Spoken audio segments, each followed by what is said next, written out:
அண்ணா வணக்கம். வணக்கம். சந்தோஷம் சந்திச்சது. ரொம்ப நாளா சொல்லிக்கிட்டே இருந்தோம், நீ தான் நேரம் கிடைச்சிருக்கு. கண்டிப்பா. அன்னைக்கே ஒரு 15-20 நாளைக்கு முன்னாடி மக்கள்கிட்ட பேசியிருந்தேன். பார்த்தேன். ஜோதிடம் உண்மையா பொய்யா, பரிகாரம் உண்மையா பொய்யாங்கிற நிறைய கேள்விகள் அடுக்கடுக்கா வச்சிருந்தேன். நிறைய ஜோதிடர்களுக்கு அழைப்பு கொடுத்தோம். இது பண்டிகை காலகட்டங்கள் அப்படிங்கிறதுனால அவங்களால கொஞ்சம் வர முடியல. எனக்காக நேரம் ஒதுக்கி ஒரு 2 நாட்கள் எனக்காக ஒதுக்குனதுக்கு உங்களுக்கு ரொம்ப நன்றி. மக்கள் மனதில் இருக்கக்கூடிய கேள்விகள் அப்படின்னு சொல்லி நான் நிறைய கேட்டு வச்சிருந்தேன். கேளு. உங்களுடைய பாணியில, உங்களுடைய ஸ்டைல்ல, உங்களுடைய அனுபவத்துல ஜோதிடம் நீங்க கத்துக்கிட்ட வகையில சில பேருக்கு தெரிஞ்சு இருக்கும், எனக்கும் தெரிஞ்சிருக்கும், தெரியாம கூட இருக்கும். அதை உங்க வாயால நீங்க சொல்லுங்களேன். ஜோதிடத்தை பற்றி நானே வாலிப வயசுல நம்பாதவன் தான். ஜோதிடத்தை நாத்திகம் தான். பிற வாழ்க்கையில வந்த மாற்றங்கள், வயசு போக போக பட்ட கஷ்டங்கள், அதுல சந்தர்ப்ப சூழ்நிலை ஜோதிடம் நானே படிக்க வேண்டிய சூழ்நிலை வந்தது. சரி, படிச்சாச்சு. இதுக்கு முதல் காரணம் இந்த நேரத்துல தென்காசி மேலகர ரிட்டையர்டு கண்டக்டர் மறைந்த ஐயா அருணாச்சல ஐயாவுக்கு என் நன்றியை தெரிவிச்சுக்கிறேன். அவர் தான் என்ன முதல்ல இது பண்ணது ஜோதிடத்துக்கு. உங்களின் ஜோதிட குருநாதர் முதல் குருநாதர். அடுத்து தருமபுரி ஜேசிபி கணேசன், எனது ஆறுயிர் நண்பர். ஜோதிடம் படிக்க நான் வறுமையா இருந்த காலகட்டத்தில் எனக்கு புஸ்தகம் வாங்கி கொடுத்து உதவுனவர்.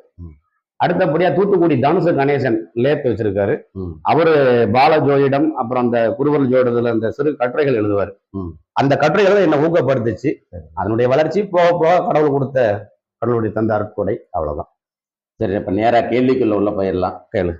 ஜோதிடம் உண்மையா பொய்யா? உண்மைதான். இந்த பரிகாரம் என்பது உண்மையா பொய்யா? பரிகாரங்கிறது பிரச்சனைகள் இல்லாத மனுஷங்க இல்லை. 100% எல்லாருக்கும் பிரச்சனை இருக்கு. அந்த பிரச்சனைக்கு ஒரு வடிகால் வேணும்ல, அது மீளணும்.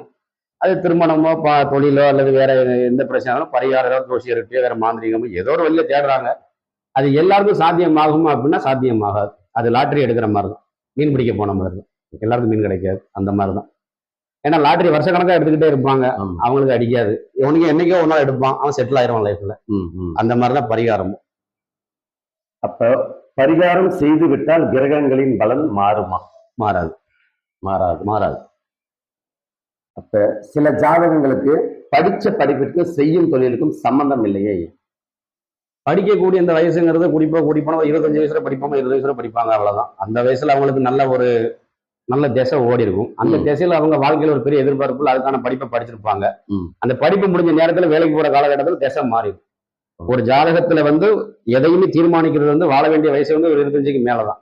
25க்கு மேல ஒரு 50க்குள்ளன்னு வச்சுக்கிடுவோமே. 25 வருஷம் தான். அந்த 25 வருஷத்துல ஜாதகத்துல நல்ல யோக அமைப்பு இருந்து, கிரகங்கள் நல்லா இருந்து, நல்ல யோக திசை நடந்தால் எந்த வேலை பார்த்தாலும் நல்லா இருக்கலாம், என்ன செஞ்சாலும் நல்லா இருக்கலாம். ஒரு ஜாதகருக்கு முயற்சிகள் எல்லாமே தடையே ஆயிட்டு இருக்கே, எதனால? முயற்சி அப்படின்னா அதான் நமக்கு என்ன வேணுமோ எதிர்பார்ப்பு, அதை தேடி ஓடுறோம். அது 3ஆம் இடம் தான் வரும். 3ஆம் இடம் தான் முயற்சி, கீர்த்தி, தைரியம் எல்லாமே. அதுதான். இந்த 3ஆம் அதிபதி கேட்டு 5ஆம் அதிபதியோ லக்னாதிபதியோ பலமாக இருந்தாலுமே, திசையும் ஒத்துழைக்காம இருந்தால், என்ன அறிவு, திறமை, உழைப்பு இருந்தாலும் ஒண்ணுமே நடக்காது. ரிஷப லக்னம் மற்றும் ரிஷப ராசி பெண்களுக்கு ஒரு சிலருக்கு திருமண வாழ்க்கை சிறப்பில்லை.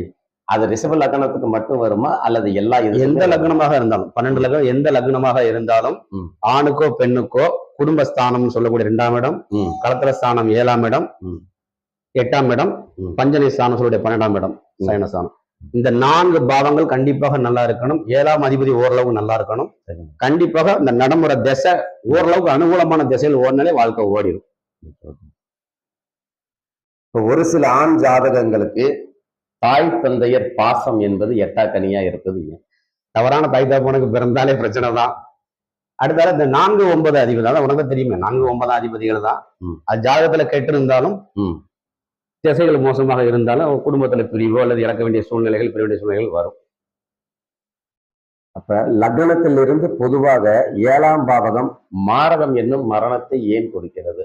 அது 7ஆம் பாவகம் மட்டும் கொடுக்குமா அல்லது மற்ற பாவகங்களும் பாவாதிபதிகளும் கொடுப்பாங்களா? இந்த 7ஆம் அதிபதி மாரகம்னு கேட்டது சரலக்னத்துக்கு 2, 7, சிரத்துக்கு 3, 8, உபயத்துக்கு 7, 11 ஜோதிட விதி. அது இது ஜோதிட பொதுவான ஒரு விதிதானே தவிர என்னுடைய அனுபவத்துல எனக்கு தெரிஞ்சு லக்னாதிபதி புத்தியிலே நாம இறந்த நபரெல்லாம் பார்த்துருக்கேன். ம். குறிப்பா அதுவும் 6, 8, 12 3, 6, 8, 12 நிற்கக்கூடிய கிரகங்கள்லயும் பெரிய கடும் சிக்கலை சந்திச்ச ஜாதகங்கள், கடுமையான அவஸ்தை மரணத்தை செஞ்ச ஜாதகம் பார்த்துருக்கேன். ஆனா என்ன பொறுத்த வரைக்கும் 3, 6, 8 வந்தாலே ஒரு மனுஷனுக்கு உத்தரவாதம் கிடையாது. அதை அவன் தாண்டி வந்தாதான் நிஜம், அவ்வளவுதான். லக்னாதிபதி பலமா இருக்கணும். லக்னாதிபதி பலமா இருந்தா தாண்டி வந்துடலாம். லக்னாதிபதியும் பலவீனமா இருந்து திசை மோசமா இருந்துச்சு அப்படின்னா அது தாண்டி வர்றது கஷ்டம் தான். அந்த நேரத்துல யாரும் உத்தரவாதம் கொடுக்க முடியாது. இப்போ ஒரு ஜாதகத்துக்கு ஆணோ பெண்ணோ இருதார யோக அமைப்புன்னு சொல்லி 2 திருமணம் செய்த பிறகும் அதற்கு மேலும் அவர்களுக்கு தாரங்கள் அமைவது ஏன்? பொதுவாகவே ஒரு தார ஜாதகம் நான் நல்ல பார்த்துருக்கேன், இருதாரமும் பார்த்துருக்கேன். முதல் தாரம் ஏதாவது பிரச்சனை, ரெண்டாவது அதுக்கப்புறம் வாழ்க்கை நல்லா தான் போகும். இருதாரத்தையும் தாண்டி பலதார யோகம்னு கேட்கறது இப்ப இந்த சமீபத்துல வளையதை நம்ம பாக்குற நிறைய வீடியோவே அதுக்கு ஆதாரம். பல தொடர் 50 கல்யாணம் 20 கல்யாணம் எல்லாம் ஏமாத்தினாங்கலாம் பாக்குறோம். இது என்ன காரணம் அப்படின்னா ஆண்கள் ஜாதகத்துல அந்த சொன்னோம்ல இந்த 2, இந்த 7, இந்த 8, 12 இந்த ஸ்தானங்கள் கெட்டு இருந்தாலே அவருக்கு வாழ்க்கை போராட்டம் தான். அவரு அவஸ்தை தான் படணும். 1 இடத்துல ஒரு ஆணுக்கு 3, 7, 3, 5, 7, 12 இந்த 4 பாவ அதிபதிகள் நேரடி தொடர்புல இருந்தாங்கன்னா அவர் உறுதியாக 1 மனைவி 2 மணி அது வேற விஷயம், பல தொடர்புல உறுதியா இருப்பார். அது மாதிரி சனி சுக்கிரன் தொடர்பும் அதுல பார்க்கணும். சனி சுக்கிரன் தொடர்பு ஒரு குறிப்பிட்ட இடங்கள்ல, நான் குறிப்பிட்டு சொல்ல விரும்பல, நம்ம பேசுற நிறைய பேர் பார்த்துட்டு ஏதாவது ஜாதகம் எடுத்து பார்த்து இட உரம் செஞ்சுட்டு இருக்க கூடாது. அதனால அது குறிப்பிட்ட அந்த விதியை சொல்ல விரும்பல. ஒரு குறிப்பிட்ட இடங்கள்ல இருந்தாங்கன்னா உறுதியாக அவருக்கு பலதார தொடர்பு இருக்கும், பல பெண்கள் தொடர்பு இருக்கும். ஒரு முறையான ஜோதிடரிடம் ஆலோசனை பெற்று பிறகு அவர்களின் சுய ஜாதகத்தை ஆராய்ச்சி பண்ணி அவ்வளவுதான். ஆக நம்ம சொல்றதை கேட்டு ஒண்ணு எனக்கு சனி சுக்கிரன் சேர்ந்தது நாளைக்கு காலையில ரூட் பண்ணிட்டு இருக்கக்கூடாது, நமக்கு சிக்கலாயிரும். புரியுது. இப்ப கோடீஸ்வர ஜாதகமாக இருந்தும் சொந்த ஊர்ல பிழைக்க முடியலையே. ஒரு ஜாதகத்துல பூர்வீகங்கிறது 4ஆம் இடம் தான், 5ஆம் இடம் தான் காட்டணும். அந்த 4, 5ஆம் அதிபதிகள் 5ஆம் இடத்தை தாண்டி 6க்குள் 6 தாண்டி மேல போயாச்சுனாலே அவங்களுக்கு உள்ளூர் கிடையாது. அது போக ஒரு ஜாதகம் கோடீஸ்வர ஜாதகம் உள்ளூர்ல வசிக்க முடியும்னு கேட்டிருக்கேன். அவரை கோடீஸ்வரா வச்சிருக்கிறது அவருடைய யோகம் தான், ஜென்ம ஜாதக யோகம் தான். ஆனால் அந்த 5ஆம் பாவம் கேட்டாச்சுன்னா அவங்க வெளி மாநிலத்திலே வெளியூர்லயே வேற எங்கேயும் அவங்க கண்டிப்பா வசதி வாய்ப்பா இருப்பாங்க. அவங்களுக்கு உள்ளூருக்கு வரக்கூடிய சூழ்நிலை வந்துடும். அப்ப ஒரு ஜாதகரை தொழில் ரீதியாகவோ அரசியல் ரீதியாகவோ ஒரு ராகு தேசை என்பது வாழ வைக்குமா வீழ வைக்குமாங்களாங்க ஐயா? அதாவது புரட்சித் தலைவர் எம்ஜிஆர் ராகுதேசம் தான் முதலமைச்சரான எல்லாருக்கும் தெரியும். சரி. நம்ம அம்மா ஜெயலலிதா அம்மா கூட ராகுதேசம் தான் ஆனாங்க. சரி. இன்னும் சில பேர் ராகுதேசைக்கு முயற்சி பண்ணிட்டு இருக்காங்க, ராகுதேசை மையமா வச்சு. சரி. முதல்ல ராகுங்கிற கிரகமே ஒரு மாயா சாயா கிரகம் தான். அப்போ அது என்னன்னா ஒரு பருப்பொருள். அப்போ அது ஒருத்தருடைய ஜாதகத்துல கேந்திர திரிகோணத்துல இருந்து வீடு கொடுத்த கிரகம், சாரம் கொடுத்த கிரகம், அதை பார்க்கிற கிரகம் 3 வகையில பலம் கிடைச்சால் அந்த ராகு ராகு தான், ராஜ யோகம் ராகு. அந்த ஜாதகம் நினைச்சதெல்லாம் அடைவாங்க. அதுக்கு உதாரணமா சமீபத்துல ஒரு கவர்மெண்ட் ஸ்டாஃப் வேலை பார்க்கிற ஒரு ஜாதகத்தை சொல்ல விரும்பல, ராகுதசைக்கான உதாரணத்தை மட்டும் சொல்றேன். அவங்க ஜாதகத்துல செவ்வாய் தேசையில கிட்டத்தட்ட ஒரு 4-5 வருஷமா சொந்த வீடு வாங்கணும், பணம்லாம் அவங்கள்ட்ட இருக்கதான் செய்யுது. அவங்க நினைச்ச மாதிரி பிடிச்ச மாதிரி அமையவே இல்லை. எங்கெல்லாமோ சுத்தி அடிச்சு வராங்க. செவ்வாய் தேசையில கடைசி சந்திர புத்தி வருமா என்ற ஜாதகம் பார்க்க வராங்க. சரிங்க. வீடே அமைய மட்டும் எப்பயும் கேட்டாங்க. ராகு அவங்க ஜாதகத்து நல்ல இடத்துல இருந்தாரு. இன்னும் 6 மாசம் உங்களுக்கு வீடு வாங்குன்னு சொன்னா ராகு தேசை வந்த உடனே வீடு வாங்கிட்டாங்க. என் வீட்டுக்கு 2 தெரு தள்ளி பக்கத்துலயே வாங்கிட்டாங்க. ஆதாரத்தோட சொல்ல முடியும். ராகு நல்ல அமைப்புல இருக்கும். நன்றிங்க. அதே மாதிரி ஒரு ஜாதகரை பணம், பெயர், புகழ், அந்தஸ்து என்று வாழ வைத்த சனி திசை உண்டா, வீழ வைத்த சனி திசை உண்டா? கண்டிப்பாக. அதாவது ரிஷப லக்னத்துக்கு சனி யோகாதிபதி தான், எல்லாருக்குமே தெரியும். சரி. துலா லக்னத்துக்கு அவர் யோகாதிபதி தான். சரிங்க ஐயா. மற்றபடி இந்த மேஷம், கடகம், இந்த சிம்மம் இதுக்கெல்லாம் கொஞ்சம் அவர் பெருசா வேலை செய்யறது இல்லை. சரிங்க. அதே நேரத்தில் ஒரு உதாரணத்துக்கு நம்ம தலைவர் கலைஞர் கருணாநிதி ஜாதகம் எல்லாருக்கும் தெரியும். அவரு கடக லக்னம் தான். 7 சனி 4 உச்சமாயி வக்ரமாயி அவரு சனி தசையில முதலமைச்சர் ஆனார். சரிங்க. அடுத்தது வீடு, வாகனம், சுகம், தாயார் என்று அனைத்தையும் இழக்க வைத்த சுக்கிர தசை உண்டு.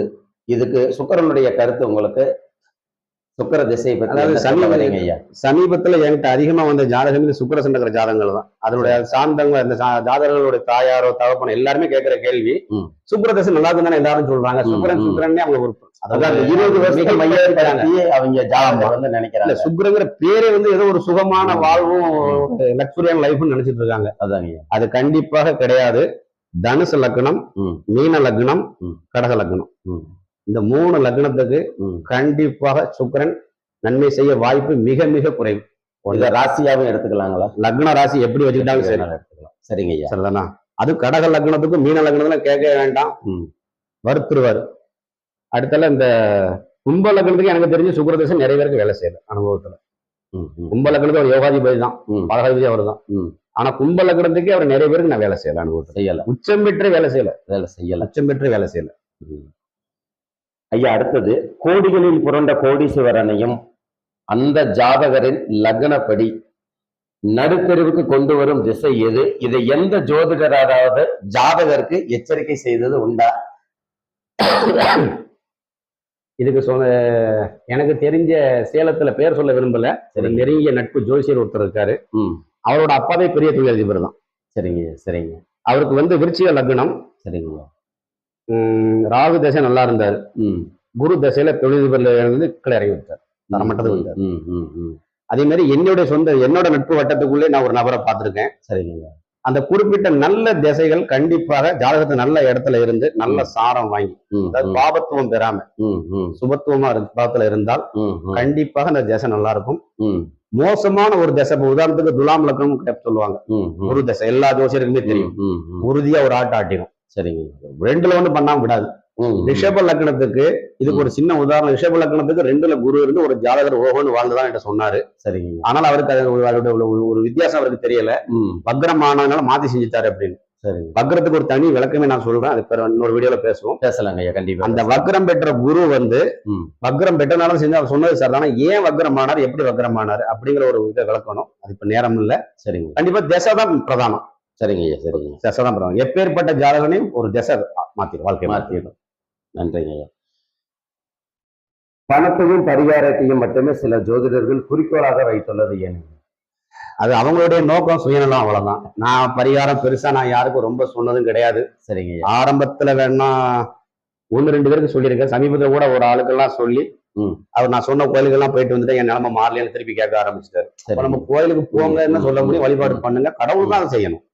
நம்ம ஒண்ணு அவதாரம் கிடையாதுல்ல, நம்ம ஒண்ணு கடவுள் கிடையாது. அதனால அது அவங்க விருப்பம், அவ்வளவுதான். பணத்தின் நோக்கத்துல சொல்றாங்க, நான் அதெல்லாம் சொல்றது இல்லை.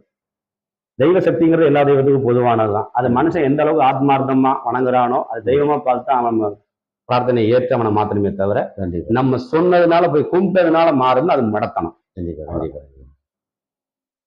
அடுத்தது, ஜோதிடமே தெரியாத ஜோதிடர்கள் குறிப்பிட்ட தேதியில் எங்கிட்ட அப்பாயின்மெண்ட் வாங்கிட்டு அதுக்கப்புறம் போன் பண்ணிட்டு வாங்க அப்படின்னு சொல்ல காரணங்கள் என்ன? அதாவது அவங்க வந்து ரொம்ப பிஸியா இருக்க மாதிரி காட்டிக்கிறதுக்காக இருக்கலாம். ஏதோ வருஷ கட்டி நிக்குது, உங்களுக்கு பார்க்க எனக்கு இப்ப நேரம் இல்லை அப்படிங்கிற மாதிரி இருக்கு. ஆனா அப்படி சென்னையில ஃப்ராடா சொன்ன ஒரு ஜோசியரை ஆதாரத்தோட என் நண்பர் ஒருத்தர் கண்டுபிடிச்சிட்டாரு. சரி சரி சரிங்க. ஏன்னா அவரை பார்க்க அப்பாயின்மெண்ட் தாங்கன்னு சொல்லி கேட்டிருக்காரு.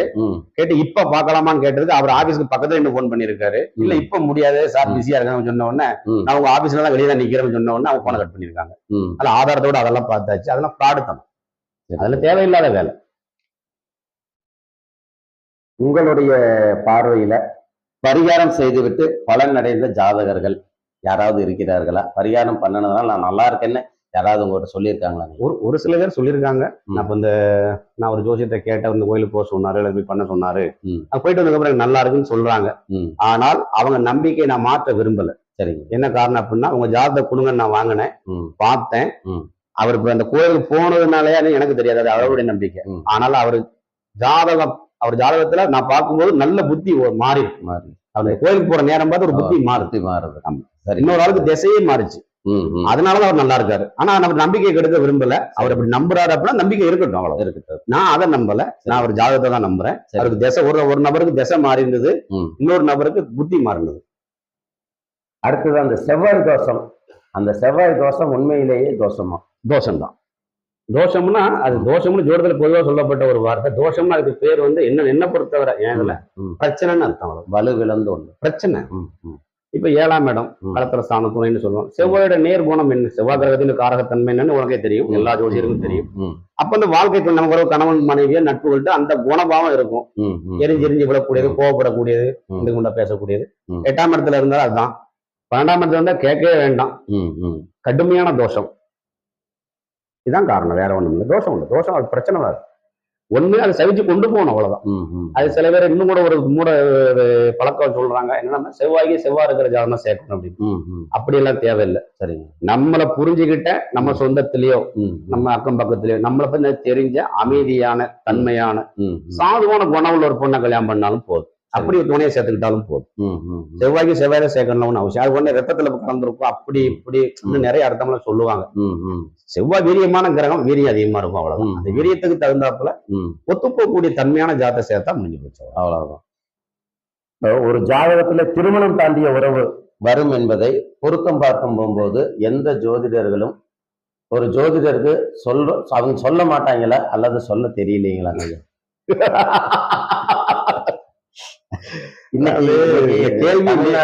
தமிழ்நாட்டுல இன்னைக்கு அதிகமா இருக்கக்கூடிய ஒரு பிரச்சனை மீன் வந்து இதுதான். அதனால இப்ப நம்ம பேசும் போகும்போது உங்களுடைய அனுபவத்தை கேட்டுக்கலாமேன்னு தான் நீங்க கேட்டேன். கேள்வி சரிதான். இன்னைக்கு வலைதளத்தில் நிறைய பாக்குற பிரச்சனை இதுதான். ஒன்னா கூட பேப்பர்ல இந்த மாதிரி ஒண்ணு வராத நாளே கிடையாது. இது என்ன காரணம் அப்படின்னா, அதீத தேடல், மனிதனுடைய ஆசை. அதாவது ஒவ்வொரு மனிதனுடைய சுய ஒழுக்கம், கட்டுப்பாடு, இந்த தன்னடக்கம்ங்கிறது இப்ப தளர்ந்துகிட்டே வருது. விஞ்ஞான வளர்ச்சி, கையில எல்லா கையிலும் போன் இருக்கு, நினைச்சதை பார்க்கலாம், என்ன வேணாலும் இது பண்ணக்கூடிய அமைப்பு இருக்கு. இந்த திருமணம் கடந்த உறவு அப்படிங்கிறது ஒரு ஜோசியருக்கு தெரியுமா அப்படின்னு கேட்டேன். ஆமாங்க, கண்டிப்பாக ஒரு நல்ல ஞானம் உள்ள ஒரு ஜோசியரால திருமண பொருத்தம் பார்க்கும்போது திருமணத்துக்கு பிறகு இல்ல, திருமணத்துக்கு முன்னாடி என்ன லட்சத்துல இருந்து தெரிஞ்சது நான் கண்டுபிடிச்சிருவேன். அதுக்கான விதி அமைப்பு வந்து ஒரு 1 2 3 ஒரு 5-6 விதி அமைப்பு இருக்கு. இத தனிப்பட்ட முறையில் வேணா உனக்கு சொல்லித்தரேன். சரிங்க. இந்த பொது சபையில் நான் சொல்ல விரும்பல, விபரீதமாயிரும். சரிங்க. இந்த அமைப்பு இருந்தால் அந்த பெண் திருமணத்துக்கு முன்பும் தவறு நடந்திருக்கும், திருமணத்துக்கு பிறகும் தவறு நடக்கும். அந்த மாதிரி ஜாதகங்கள் என்கிட்ட வரும் பொருத்தம் பார்க்கறதுக்கு. நான் இது பொருத்தம் இல்லைன்னு சொல்லி ஒரே வாரத்துல விட்டுறேன், அவ்வளவுதான். அதுக்கு மேல நான் அதை பத்தி சொல்ல விரும்பல. ஏன்னா ஒரு தாய் தகம்பட்ட போய் உங்க பிள்ளைங்களுக்கு இப்படி இருக்குன்னு நம்ம சொல்ல முடியாது. கண்டிப்பா நம்ம சண்டைக்கு வந்துருவாங்க. அப்ப இது பொருத்தம் இல்லை, சேராது, வேற பாருங்கன்னு தான் சொல்லுவேன். சரி. அவங்க திரும்ப திரும்ப கேட்பாங்க, இந்த விஷயத்தை பேர் சொல்லி திரும்ப திரும்ப சொல்றது, நாங்க வேற 2-3 ஜோசியத்தை கேட்டோம், சேர்க்கலாம்னு சொன்னாங்கல்ல. சேர்க்கலாம்னு சொன்னாங்கன்னா உங்களுக்கு அவர் மேல் நம்பிக்கை இருந்தால் அவருக்கு மேல சேர்த்துக்கிடுங்க, ஏன் மேல் நம்பிக்கை இருந்தால் வேற பாருங்க. இதுக்குமே இதை பத்தி பேச வேண்டாம். ஏன்னு கேள, இது வந்து வாழ்க்கை பிரச்சனை. இந்த அதே மாதிரி இதுல இன்னொரு விஷயம் சொல்றேன்.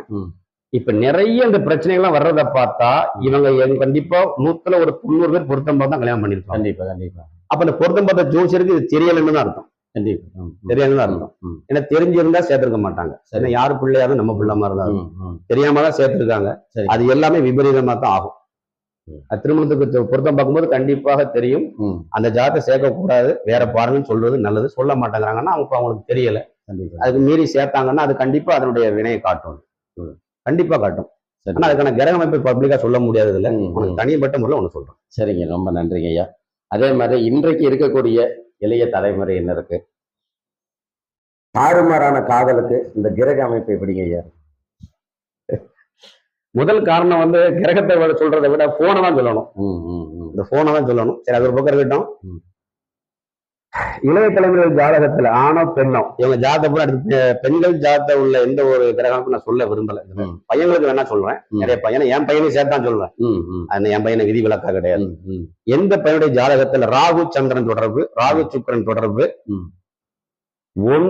லக்னாதிபதி 5ஆம் அதிபதி 7ஆம் அதிபதி நேரே தொடர்புல இருக்கும், இவங்க எல்லாருக்கும் உறுதியா பருவம் வந்தது காதல் வந்துடும். ஒண்ணு போனா இன்னொரு காதல் வரும், அது போனா இன்னொரு வந்துகிட்டே இருக்கும் இவங்களுக்கு. அதுலயும் ராகு திசையோ சுக்கிர திசையோ சந்திர திசையோ நடந்தால் கேட்கவே வேண்டாம். இன்னும் சொல்ல போனா 3ல நிக்கக்கூடிய கிரகத்தின் திசையோ 3ஆம் அதிபதி திசையோ வந்துச்சுன்னா அவங்க அத்து மீறுவாங்க, கட்டுப்பட மாட்டாங்க. அந்த 3ஆம் அதிபதி யாருடைய நட்சத்திர சாரத்துல இருந்தாலும் எதுல இருந்தாலும் திசா புத்திகள் வரும்போது நடக்கிறதுக்கு கண்டிப்பாக. அதுலயும் குறிப்பா சனித சுக்கிர புத்தியில வந்துச்சுன்னா பக்குவப்பட்ட ஆளே சபலத்துக்கு தெரியும். நான் அனுபவத்துல நிறைய பார்த்திருக்கேன். சரி சரி சரி சனி தசை சுக்கிர புத்தி, சுக்கிரத சனி புத்தி, இதெல்லாம் நோட் பண்ணி வச்சுக்க. உன்கிட்ட வர ஜாதகங்கள்ல கேட்டுப்பாரு. சரிங்க. பக்குவப்பட்ட வயசாவே இருந்தா கூட அவங்களையும் சபலப்படுத்திடும், சங்கடப்படுத்திடும், ரொம்ப நன்றி. அவமானம் படுத்திடும். அது நடந்திருக்கு. அது நல்லா தெளிவா சொன்னீங்க. அடுத்ததா வந்து எல்லார் மனதிலும் இருக்கக்கூடிய ஒரு முக்கியமான ஒரு கேள்வி, இந்த முன்ஜென்ம கர்மா இந்த ஜென்மாவில் தொடருதா அப்படிங்கிற ஒரு கேள்வி நிறைய இருக்கு. நானும் நிறைய ஆன்மீக வீடியோ நிறைய பார்த்துக்கிட்டே தான் இருக்கிறேன். ஏற்கனவே பார்த்துருக்கேன், இன்னும் பார்த்துட்டு தான் இருக்கேன். சரிங்க. எனக்கு அந்த முன் ஜென்மம் மறு ஜென்மம் அதுல நம்பிக்கை இல்லை. ம், ம், இது என்னை பத்தி யாரும் தப்பா நினைச்சாலும் பரவாயில்ல. இது ஒரு ஜோசியரா இருந்துட்டு இந்துவா இருந்து இப்படி பேசுறான்னு அப்படி. ம், ம், நாம எடுத்தது இந்த ஒரு பிறவி, வாழ போறது இந்த ஒரு வாழ்க்கை, பார்க்க போறது மரணம், அவ்வளவுதான். ம், ம். இந்த பிறவில நாம எப்படி வாழணுங்கிற தீர்மானிக்கிறது நம்ம பிறந்த நேரத்துல அமையக்கூடிய ஜாதக கட்டம் கிரகட்டம் காட்டுது. சரி. அதுல இன்னொன்னு பங்கு உண்டு. ம், ம். என்னன்னா நம்ம முன்னோருடைய ரத்த எலும்பு சதையில நம்ம வந்திருக்கோம். ம், ம். அதனுடைய பங்கு நம்ம உடம்பு மரபணும். மரபு இருக்கு. ம், ம், தாய் தகப்பன் வந்து ம், கண்டிப்பாக யாராவது ஒரு 2 பேர் ம். அல்லது யாராவது ஒருத்தர் கண்டிப்பாக தாயா இருக்கணும். ம், ம், இல்ல 2 பேருமே வந்து கண்டிப்பா ம், அவங்களுக்கு நல்ல திசை ஓடலனா கூட பரவாயில்ல, திருமணமான போது சேரும்போது ம், ம். நல்ல புத்தி நடக்கணும். கண்டிப்பா, கண்டிப்பா. ஒரு யோகமான அனுகூலமான தசா புத்தி நடக்கும் போது சரிங்க. மன மகிழ்ச்சியோட, ம். சங்கடம் எந்த இது இல்லாம ம், ம், பூரணமான அன்போட மகிழ்ச்சியோட ம், ம், சேர்ந்தாங்கன்னு சொன்னா ம், பெரும்பாலும் அந்த மாதிரி பிறந்த குழந்தைகள் ம், ம், நல்ல யோகத்துல படிச்சு நல்ல வேலையில நல்லா இருக்காங்க. என் அனுபவத்துல ம், அப்படி ஜாதகம் நிறைய பார்த்திருக்கேன். ம், ம், அதே மாதிரி நான் சொன்னதுக்கு மாறா ம், தாய் தகப்பனுக்கு நேரம் சரியில்லாம, இந்த அட்டம சனி இல்ல, ம், 7.5 சனி, ஜென்ம சனி இல்ல, ம். தசாத புத்தி சரியில்லாம அந்த நேரத்துல வறுமையிலேயோ கஷ்டத்திலேயோ போராட்டத்திலேயோ கண்டிப்பா. பிறந்த குழந்தைகள் ஜாதகங்கள் ம். எனக்கு என்னையும் சேர்த்து தான் சொல்றேன். ம். நான் ஒண்ணு விதி விலக்குல பெரிய அவதார பிறப்பெல்லாம் கிடையாது. சரிங்க. நானே கஷ்டப்படுறேன், கடன் இருக்கு, எல்லாம் இருக்கு. ம், ம், என் அனுபவத்துல ம். என் கூட நட்பு இடத்துல கஷ்டப்படக்கூடிய அத்தனை பேர் ஜாதி அம்மா அப்பாவையும் சேர்த்தே வாங்கி பார்த்துட்டேன். சரிங்க. இவங்க பிறந்துக்கிற நேரத்துல அவங்க ரொம்ப கஷ்டமான ஒரு சூழ்நிலையில சங்கடத்துல இருந்திருக்காங்க. ம், ம், ம், அவங்க ஜாத தசாபுத்தியே சரி கிடையாது. ம், ம். இன்னும் சொல்லப்போனா அவங்களாம் அந்த நேரத்துல சேர்ந்தது தப்பு. இது ஆதாரத்தோட நான் நிரூபிச்சுக்கிறேன். யாராவது கேட்கணும்னா கேட்கட்டும். சரிங்க. ஆதார ஜாதகம் இருக்கு, நிறைய இருக்கு. சரிங்க. அடுத்தது திருமண பொருத்தம் அப்படிங்கிறத நீங்கள் எதன் அடிப்படையிலீங்க பாக்குறீங்க? நட்சத்திர பொருத்த ரீதியா பாக்குறீங்களா, கிரக அமைப்பிலான ரீதியா பாக்குறீங்களா, திசாபுத்தி அமைப்பிலான ரீதியா பாக்குறீங்களா, எப்படிங்க ஐயா பாக்குறீங்க? இல்ல தசா பொருத்தங்கிறது ஜோதிடத்துல பொதுவானதான். அது எல்லா ஜோசியருக்குமே தெரியும். அது இன்னைக்கு நிறைய புரோக்கர்கள்லாம் கூட கையில வச்சிருக்காங்க. போன்ல போட்டா கூட இப்ப எல்லாம் வந்தோம். எந்த நட்சத்திரத்தை சேரும். அதான். நான் அப்படி பாக்குறது இல்ல. ம், அதாவது கௌரவம், மானம், ம், அதே மாதிரி ஒரு பெண், ம், ஒரு கணவன் கட்டுப்பட்டு ம், ம். குடும்ப வட்டத்துக்குள்ள கௌரவமா வாழக்கூடிய அமைப்புள்ள எந்த பெண் ஜாதகத்தையும் சொல்லுங்க. ஒரு குடிகாரனுக்கு சேர்க்கலாம், கோடீஸ்வரனுக்கு சேர்க்கலாம், பொறுக்கிக்கும் சேர்க்கலாம், யார் வேணா சேர்க்கலாம். கேட்கலாம். ம். அவ அத்தனையும் தாங்கிக்கிட்டு சகிச்சுக்கிட்டு கண்டிப்பாக ஒரு நல்ல வாழ்க்கை வாழ்வான். வாழ்வாங்க. கண்டிப்பா. பெண் ஜாதகம் தான் பிரதானம். அதே மாதிரி ஆண் ஜாதகத்துல சொல்லுங்க. 1, ம். 8, 12 இதெல்லாம் நோட் பண்ணி வச்சுக்கோ. உங்க தவிர செக் பண்ணி பாரு. 1, 8, 12ல சரிங்க. நேரடியா பாபக்கிரகம் சூரியன், சனி, செவ்வாய் ம், இந்த மாதிரி பாபக்கிரகம் ம், இதா இருந்துச்சுன்னா ம். அவன்கிட்ட கண்டிப்பா குடிப்பழக்கம் இருக்கும். கண்டிப்பா. ஆ, ஆ. அந்த குடிப்பழக்கமானது திருமணத்துக்கு பிறகு கண்டிப்பாக அந்த ஆணுக்கு, அதாவது ஒரு பொண்ணை கல்யாணம் பண்ணி ஒரு குழந்தை 2 குழந்தைய பெற்று வளர்த்து ம். அதை கரை சேர்க்கிற வரைக்கும் அவன் பொறுப்பா இருக்கணும். ஆமா, ஆமா. ஒரு குடிக்கிறது தப்பு இல்ல, நீ குடிக்காதவங்க நிறைய நிறைய குடிக்கிறாங்க.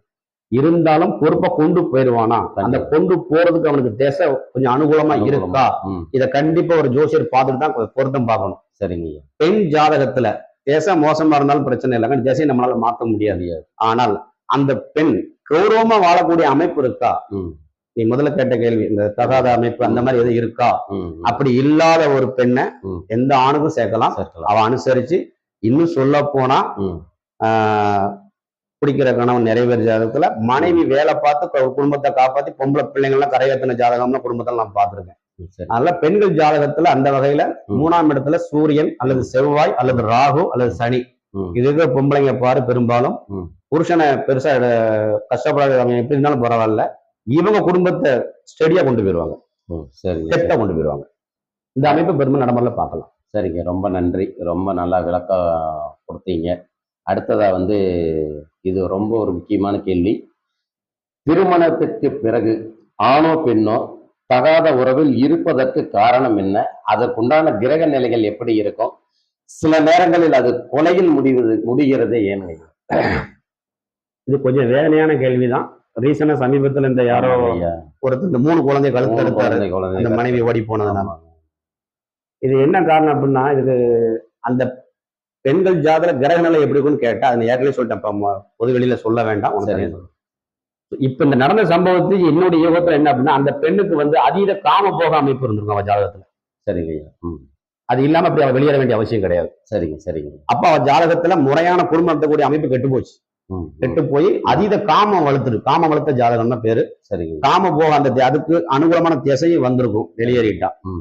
அந்த கணவருடைய ஜாதகம் கழுத்த இருக்கிற அளவுக்கு குழந்தைய போயிருக்காரு அப்படின்னா, இன்னொன்னு அவருடைய மன அழுத்தத்தை பார்க்கணும். அவமானம், மன அழுத்தம். ஏன்னா வெளியில தலை காட்ட முடியாது, எல்லாரும் பேசுறாங்க. ரெண்டாவது 3 குழந்தைகளை பாக்குறது சாதாரண விஷயம் கிடையாது. தாய் தான் பார்க்க முடியும். கண்டிப்பா கண்டிப்பா. அப்ப அவருக்கு இந்த அவமானம், மன அழுத்தம். ரெண்டாவது இன்னொரு வீடியோ நல்லா கவனிச்சேன்னு பாரு.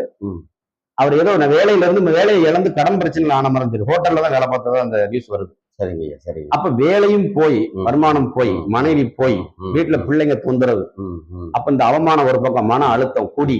அப்ப அவரு ஒரு மனித நிலையை தாண்டி மிருக நிலைக்கு போயிட்டார். சரிங்க. அதனால செய்ய தெரியாம செஞ்சிருக்காரு. அப்ப அப்படி பண்ணும்போது அவரோட அந்த ஆண் ஜாதகருடைய ஜாதகத்தை சிறை செல்லும் ஜாதகம்னு எடுத்துக்கலாங்களா? கண்டிப்பா கண்டிப்பாக உறுதியாக அவருடைய ஜாதகத்துல வந்து சிறைவாச அமைப்பு இருந்திருக்கும். அதாவது 3, 8, 12 அதிபதிகள் நேரடி தொடர்புல இருந்திருக்கணும். 12ஆம் இடம் கெட்டிருக்கணும். 12ஆம் இடம் கெடாம மனைவி பிரிய மாட்டாங்க. சரிங்க. எந்த ஒரு ஆணு மனைவி பிரிஞ்சதோ அல்லது பிரிஞ்ச மாதிரியே ஒரே வீட்டுக்குள்ள வாழ்றதோ 12ஆம் இடம் கெட்டாதான் அப்படி இருக்கும். சரிங்க. கண்டிப்பா ஒரு ஜாதக சிறைவாச அமைப்பு இருந்திருக்கும். இவங்க காலேஜ் கல்யாணம் பண்ணதை கூட அந்த நியூஸ்ல பார்த்தேன். சரிங்க. ஒருவேளை நம்ம ஜாதகம் பார்த்துக்க வாய்ப்பு இல்ல. ஒருவேளை பார்த்தாலும் ஜோசியர் தெரியுமா தெரியல. ஆனா என்கிட்ட அவங்க கேட்டிருந்தால் கண்டிப்பா 2வது இவரை வந்து அந்த நேரத்தில் தட்டி கொடுத்து ஆறுன்னு சொல்லி அதுல கொஞ்சம் அவரை ரிலீவ் பண்ண கூட நண்பர்கள் எல்லாம் போயிருக்காங்க. கண்டிப்பா கண்டிப்பா. அப்ப 7ஆம் இடம் வலுவா கெட்டிருக்கு அவருக்கு. சரி. இப்ப நம்மள மாதிரி ஒருத்தர் ஒரு ஆறுதல் சொல்லி பிள்ளைங்களை முதல்ல பாட்டி வீட்டுல கொண்டு விடு, நீ கொஞ்ச நாளைக்கு என் கூட பா வேலைக்கு, மனசு அந்த இடத்த மாத்துன்னு சொல்லி ஒரு ஆறுதல் கூட ஆள் இல்லாம தான் ஆயிருக்காரு. அதனால இப்படி நடந்திருக்கு. சரிங்க. அவர் ஜாதகத்துல உறுதியாக 7ஆம் இடம் கெட்டு 12ஆம் இடம் கெட்டு சிறைவாச அமைப்பு இருந்திருக்கும். அந்த மனைவி ஜாதகத்துல அதீத காம போக அமைப்பு இருந்திருக்கும். இந்த 2 திருமணத்துக்கு பிறகு குழந்தைங்களாம் பிறந்து இந்த நேரத்துல வேலை செய்ய ஆரம்பிச்சிருக்கு. 2 பேருக்கு வேலை செஞ்சிருச்சு. அவ்வளவு. இது கண்டிப்பாக பொருத்தம். என் மேல யாரும் கோவப்பட்டாலும் பரவாயில்ல. ஏற்கனவே நம்ம 2 நாள் நிறைய பேர் வச்சிருக்கு கோபம். இதை பார்க்கிற ஜோசியர்கள் கண்டிப்பாக தெரியலன்னா ஏன்டனாலும் கேளுங்க, நான் சொல்லித்தரேன். தயவு செய்து ஏடா ஊடமான ஜாதகத்தெல்லாம் சேர்த்து வச்சு வாழ வேண்டியவங்களை பம்பாக்காதீங்க. கடைசியா நான் கேட்கறது இதுதான். சரிங்க. அவ்வளவுதான். அடுத்தது இப்ப நிறைய ஜாதகர்கள் பல ஜோதிடர்கள் இடத்துல ஜாதகம் பார்த்திருப்பாங்க. அதாவது ஒரு ஜாதகத்துல உங்களுக்கு இந்த காலகட்டங்கள் தான் நல்லா இருக்கும், இந்த டைம் தான் உங்களுக்கு கோல்டன் டைம் அப்படின்னு எந்த ஒரு ஜோதிடர்களும் ஜாதகருக்கு வழிகாட்டுதோ விழிப்புணர்வோ இல்லையே, ஏங்க? அவங்களுக்கு தெரியல, சொல்ல தெரியல, அவ்வளவுதான். இப்போ என்கிட்ட ஒரு பையன், என் கூட சேர்ந்த சமுதாய பையன் தான். சரிங்க. தனியா பற்ற வைக்க போறேன்னு என்கிட்ட சொன்னான். சரிங்க. ஜாதகம் கொண்டு வந்து காட்டினான். என்னை பத்தி அவனுக்கு தெரியும். ரொம்ப பயந்துகிட்டே தான் கேட்டான். அதுவும் அண்ணே நல்ல வார்த்தையா சொல்லுங்கண்ணே, நான் பற்ற வைக்க போறேன் தனியா மிஷின். கிட்டத்தட்ட ஒரு 2-3 லட்ச ரூபா முடக்குறான் முதல்ல. சரி சரி. வைக்கலாமா, நல்லா இருக்குமான்னு கேட்டான். வாங்கி பார்த்தேன். நேரம் நல்லா இருக்கு, வை. ஆனால் ரொம்ப பெரிய அளவுல லாபம் இருக்காது. நான் சொன்ன மாதிரி அவனு போயிட்டு பற்ற வச்சிருக்கான். டெய்லி பார்க்க தான் செய்யறேன். சரிங்க. அதே நேரத்துல என்கிட்ட கேட்கல, நான் ஜாதகத்தை கொடுத்து ஜாதகம் பார்க்க வாரன்னு நண்பர் சொல்லியிருந்தாரு. சரிங்க. வர்றதுக்குள்ள அவருக்கு ஆக்சிடென்ட் ஆகி சிக்கலாகி கொஞ்சம் ஆஸ்பத்திரி அலைஞ்சு காசெல்லாம் காலி பண்ணிட்டாரு. சரி சரி. ஆனா அவர் வந்து என்கிட்ட கேட்டிருந்தா சொல்லியிருப்பேன். சரிங்க சரிங்க. அது நடந்தது. கண்டிப்பாக ஒரு ஜாதகத்துல 1, 3, 4, 7, 9, 10 நேரடி தொடர்பு இருந்து, அல்லது 9, 10 தர்ம கணபதி யோகம், அல்லது 2, 9, 11 தன யோகம், அல்லது 3, 10, 3, 9, 10 இப்படி ஏதாவது சுப ஆதிபத்திய பாவ கிரகங்கள் ஒண்ணுக்கு நேரடி நல்ல சார வாங்கி சஷ்டாஷ்டகமா இல்லாம அதுல ஏதாவது நல்ல அனுகூலமான திசை ஒண்ணு நடந்தால் ஒரு ஜாதகன் என்ன செஞ்சால் என்ன வேலையும் பார்க்கலாம். சரிங்க சரிங்க. எந்த வேலையும் பார்க்கலாம், நல்லாதான் இருக்கும், லாபம் இருக்கும். நினைச்செல்லாம் நடக்கத்தான் செய்யும், எல்லாம் கிடைக்கத்தான் செய்யும். எல்லாமே இதுல கண்டிப்பா ஜோதிடம் உண்மைதான். இந்த தேச நேரம் நல்லா இருக்கவனுக்கு எல்லாமே நல்லா இருக்கும். நல்லா இருக்கும். நேரம் நல்லா இல்லைன்னா கண்டிப்பா அதோட எதிர்வினை அனுபவிச்சுதான் ஆகணும். கண்டிப்பா கண்டிப்பா. அது பரிகாரம், தெய்வம், வழிபாடு, மாந்திரிகம்லாம் கேட்குறீங்கன்னா அப்ப அது யாருக்கு பரிக நான் சொல்ல முடியாது. கண்டிப்பா கண்டிப்பா. எனக்கு அதுல நம்பிக்கை கிடையாது. அவ்வளவு. நமக்கு விதிச்சதை நாம ஏற்றுக்கிட்டு தான் ஆகணும். அதுக்கு தான் பிறவி எடுத்திருக்கோம். கண்டிப்பா கண்டிப்பா. நான் அப்படிதான் நம்புறேன். ஏன்னா எனக்கே எல்லா கஷ்டமும் இருக்கு. எல்லா பிரச்சனைக்கும் நானும் பாவம் பண்ணியிருக்கேன். அவ்வளவுதான், என்ன செய்ய முடியும்? சரிங்க. எல்லாமே விதிக்கு உட்பட்டவங்க. விதிக்கு உட்பட்டது தான். சரிங்க. ரொம்ப சந்தோஷம். அது இவ்வளோ நாள் வந்து ரொம்ப நாளா பேசணும்னு நினைச்சோம். ஆனா இன்னைக்கு பேசியிருக்கோம். நம்ம பேசுற நேரமே இப்பதான் வந்திருக்கு, அவ்வளவுதான். கண்டிப்பா. இனி அடுத்த ஒரு 10 நாளைக்கு ஒரு தடவையாவது இனி இந்த மாதிரி கண்டிப்பா ஒரு விழிப்புணர்வு வீடியோ நம்ம மக்களுக்காக தெரியணும் அப்படிங்கிறது கண்டிப்பா கண்டிப்பா என்னுடைய நோக்கம். கண்டிப்பா பேசுவோம். இல்ல அப்படின்னா எனக்கு நேரம் இருந்தா நான் உங்க இடத்துக்கு வந்து கூட வீடியோ போடலாம். மக்களுக்கு நிறைய கருத்துக்களை, ஜோதிட கருத்துக்களை சொல்லலாம். அதுக்கு நீங்க கண்டிப்பா வந்து எனக்கு நீ எப்ப வேணாலும் வரலாம், எப்ப கொடுக்கணும். வேணாலும் கேட்கலாம். ரொம்ப சந்தோஷங்க ஐயா. நன்றி. எப்ப மக்கள் வேணாலும் கேட்கலாம். அல்லது இதை பார்க்கக்கூடிய நவீன ஜோதிடர்கள் நம்ம கிட்ட கருத்து கேட்டுட்டு உங்களிடமோ என்னிடமோ நிறைய கருத்துக்களை கேட்டுட்டு தாராளமா கேட்கலாம். பின்னாடி வரவங்களுக்கும் ஒரு நல்ல இன்னொன்னு ஜாதகம். சொல்றேன். ம், இப்ப இப்ப எனக்கே வயசு 45 தாண்டிடுச்சு. சரிங்க ஐயா. 10 வருஷத்துக்குள்ள நான் ஜோசியரா இருக்கேன். ம், ம். என்கிட்ட கேட்ட இனி வரப்போற தலைமுறைக்கு தான் ஜோதிடமே கண்டிப்பா தேவை. ஓ, இனி வரப்போற இளைய தலைமுறை ஜோதிடமே கண்டிப்பா தேவை. ஏன்னா அவங்க ஜாதகம் பூராமே ம், குறிப்பா 90, ம், ம், 90, 95, 96, 97, அப்புறம் 99, 2000 ம், ம். இந்த காலகட்டத்தில் பிறந்த இளைஞர்கள் நிறைய பேர் அதே ஐடி ஃபீல்டு அது இதுன்னு சொல்றாங்க. சம்பளம் 50, 80 ஒண்ணுங்கிறாங்க. இருக்கட்டும், அதெல்லாம் இருக்கட்டும். ம், இவங்க எல்லாமே உயிர்காரகம் பாதிக்கப்பட்டிருக்கு. ம். இவங்க நல்ல ஜோசியத்தை ஆலோசனை கேட்டு அதுபடி ஒதுங்கி நடந்தாங்கன்னா பிழைச்சாங்க. கண்டிப்பா கண்டிப்பா. இல்லைன்னா முதல்ல வயல கால கொடுத்த காலம் ம், ம், ம். சிக்கல்ல மாட்டுவாங்க. சரி. இனிமேதான் ஜோதிடம், ஏன்னா நம்ம காலத்துல பாதி வாழ்க்கை கடந்துட்டு சரிங்க. அவங்க இனிமேதான் வாழ போறாங்க. ம், ம். சரிதானா? அவங்களுக்கு தான் ஜோதிடமே வேணும். வேணும். அதனால எல்லா ஜோசியமும் நான் கேட்டுக்கிறேன். எனக்கு யாரு மேலும் எந்த ஒரு கோபமும் வன்மும் எனக்கு யாரு மேலேயும் இல்லை. சரிங்க. சில கருத்துக்கள் எதிர்மறையா வரும்போது இப்ப நடைமுறையில் இல்லாத ஒன்றை இவங்க திருச்சி பேசும்போது நம்ம பார்க்கும்போது நமக்கு கோவம் வருது. அப்ப நம்ம கருத்து சொல்ல வேண்டியது, எதுக்க வேண்டியது. ம், ம். எல்லா ஜோசியரும் யதார்த்தமா நடைமுறையில பாரம்பரிய முறையில யதார்த்தமா பார்த்தாலே போதும். கண்டிப்பா கண்டிப்பா. வசதி வாய்ப்புங்கிறது இப்ப யோகத்தை பொறுத்தது. ம். சில முக்கியமான இதெல்லாம் வந்து ஜோசிய யோசனை கேட்காம மாட்டினவங்க நிறைய பேரை பார்த்திருக்கேன். கண்டிப்பா கண்டிப்பா. நிறைய பேரை பார்த்திருக்கேன். திரும்ப மாட்டிட்டு வந்து என்கிட்ட வந்து புலம்புனதையும் நான் பார்த்திருக்கேன். ம், ம். அதுலயும் குறிப்பா இந்த யோகம் சொல்றதெல்லாம் வந்து 100% உண்மை. உண்மை. ம், ம். ஒரு மனுஷன் நல்ல ஓரளவுக்கு ஒரு நல்ல வாழ்க்கை, ரொம்ப லக்ஸரியா இல்லைன்னாலும் கண்டிப்பாங்க. ஓரளவுக்கு மீடியமா, ம், ம். ரொம்ப மனசு நோகாதால ஒருத்தன் வாழ்ந்துட்டு போகணும் அப்படின்னா ம், கொஞ்சம் யோகா அமைப்பு இருக்கணும், யோக திசை இருக்கணும். ம், ம். அது இல்லாம இங்க வாழவே முடியாது. நீங்க என்ன திறமை, உழைப்பு, முயற்சி என்ன இருந்தாலும் சரி. கண்டிப்பா கண்டிப்பா. அப்புறம் என்ன ஆகும் அப்படின்னா எல்லாரும் கடமை கல்யாணம் பண்றாங்க சொல்லி இவனு கல்யாணம் பண்ணி இவனு பிள்ளைய பத்து ம், ம். கடைசியில பிள்ளைங்க வளர்ந்து நிற்கும் போது தெரியும் இவனால ஒண்ணுமே சாதிச்சிருக்க முடியாது. ம், ம், ம். அப்ப இத்தனை வருஷம் வாழ்க்கை வீணா போச்சு. இதெல்லாம் ரொம்ப யோசிக்க வேண்டிய விஷயம். கண்டிப்பா கண்டிப்பாங்க. ம், ஆமா. இப்ப கல்யாணம் முடியும் போது நீ கணவன் பொண்டாட்டிக்கு பொறுப்பாயிருக்கும், ம். குழந்தை பெறும்போது அப்பாவுக்கு பிள்ளைங்களுக்கு அப்பாவை பொறுப்பாயிருக்கும். அப்ப அந்த பொறுப்புக்கான கடமை நம்ம செய்யணும்ல. கண்டிப்பா கண்டிப்பா. அப்ப செய்ய முடியாத ஜாதகம் அதுல இறங்கி எதுக்கு? ம், இல்லற வாழ்க்கையில இறங்கி எதுக்கு? ம், ம். இது ஆடு மாடா ம். எங்கேயாவது மேஞ்சி வளர்ந்துட்டு அப்படி போவோம் அப்படிங்கிறதுக்கு. புரியுது புரியுது. வீடு வேணும், ம், ம். சொத்து வேணும், ம். பணம் வேணும், வேலை வேணும், ம். எல்லாம் வேணும். பிள்ளைங்களுக்கு படிப்பை கொடுக்கணும், எல்லாம் செய்யணும்ல. திருமணம் பண்ணி வைக்கணும். அப்ப என்ன ஆகும்? அப்ப அதுக்கான சக்தி இல்லாதவங்க, கொடுப்பன இல்லாதவங்க அதுல ஈடுபடாதீங்க. அவ்வளவுதான். ம், ம், ம். சரிதானா? அவ்வளவுதான். இல்ல பின்னாடி வருத்தப்பட வேண்டியிருக்கும். சமீபத்துல கடைசியா என்கிட்ட வந்த ஒரு ஜாதகர் 60, 65 வயசு இருக்கும் அவருக்கு. ம். 2 பொண்ணு, ஒரு பொண்ணை கட்டி கொடுத்துட்டாரு, ம். ஒரு பொண்ணு கல்யாணம் வச்சிருக்காரு. ம், ம். பணத்துக்கு என்ன செய்ய போறேன்னு என்கிட்ட வந்து கேட்டுருக்காரு. நான் என்ன செய்ய முடியும்? ம், ம், ம். அப்போ அந்த அந்த திருமணமாகி பிள்ளைங்களுக்கு ஒரு எதிர்காலத்தை செட் பண்ணி கொடுக்கறதுக்கு அந்த கால வருஷம் தசை நல்லா இருந்தால் ம். அவன் 4 காசு சம்பாதிப்பான், சேர்ப்பான். அட்லீஸ்ட் ஒரு சில இடத்துல ஒரு வீடா உண்டாக்கி வைக்கணும் ம். பிள்ளைங்க இருக்கிறது. ம், ம். எதுவுமே இல்லைன்னா, கண்டிப்பா பண்ண முடியலன்னா அப்ப வாழ்ந்த பிரயோஜனம் கிடையாது. கல்யாணம் பண்ணி பிள்ளை பத்தி பிரயோஜனம் கிடையாது. ம். இது யதார்த்தமான விஷயம். சரிங்க. இதை பாக்குற இவங்க தப்பா நினைச்சிடாம எண்ணிய இப்ப என்ன எல்லாரும் கல்யாணம் பண்ண வேணாம் சொல்றாரா அப்படின்னு இப்படி சொல்லணும். ம். அந்த கொடுப்பனை இருக்கிறவங்க கல்யாணம் பண்ணுங்க. அவ்வளவு. அதான் அதான். அது இல்லாதவங்க இல்லறவர்கள் இறங்காதீங்க. அது வேஸ்ட். ம், ம். அப்புறம் நீங்க ஒவ்வொரு நாளும் வருத்தப்பட வேண்டியிருக்கும். கண்டிப்பா. எனக்கு தெரிஞ்சு என் குடும்பத்துல சொந்தத்துல நிறைய ஜாதகங்களை நான் பார்த்திருக்கேன். சொல்லுங்க. இப்பவும் பார்த்துட்டு தான் இருக்கேன். ம். ஒவ்வொரு நாளும் நொந்து நொந்து நொந்து வாழ்ற ஜாதகத்தை நான் பார்க்கறேன். கண்டிப்பா. செத்து செத்து பிழைக்குன்னு சொல்லுவாங்கல்ல. கண்டிப்பா. அதுலயும் குறிப்பா ம். எந்த லக்னமா வேணாலும் இருக்கட்டும். உதாரணத்துக்கு என்ன சொல்றேன், ஒரு துலாம் லக்னம், ம். ராகு தசை மட்டும் வாலிப வயசுல வந்துட்டு போயிட்டு 18 வயசு 20 வயசுக்குள்ள. ஆமாங்க. குரு தசை என்ன செய்யும்? ம், ம். சரி, சனி கெட்டு போயிட்டாரு, சனி தசை என்ன செய்யும்? ம், ம். சரி, அதுக்கப்புறம் புதன் வராரு, புதனும் கெட்டு போயிட்டாரு. ம். அப்ப என்ன ஆகும் அந்த மனுஷன்? 70% வாழ்க்கையே முடிஞ்சிருது. வயசு 70 தொட்டாச்சு, அதான். 60 கிட்ட வந்தாச்சு. ம், ம். இனிமே என்ன செய்ய முடியும்? அவன் இன்னொரு ஜாதகம் ஒண்ணு பார்த்தேன், ஒரு மகர லக்னம் நினைக்கிறேன். ம். மகர லக்ன ஜாதகம். ம். அவனுக்கு சுக்கிர தசை வருது. சரிங்க. கேது தசையில வெளிநாடு போயிருக்கான் அந்த பையன். ம். எனக்கு தெரிஞ்ச பையன் தான். ம்.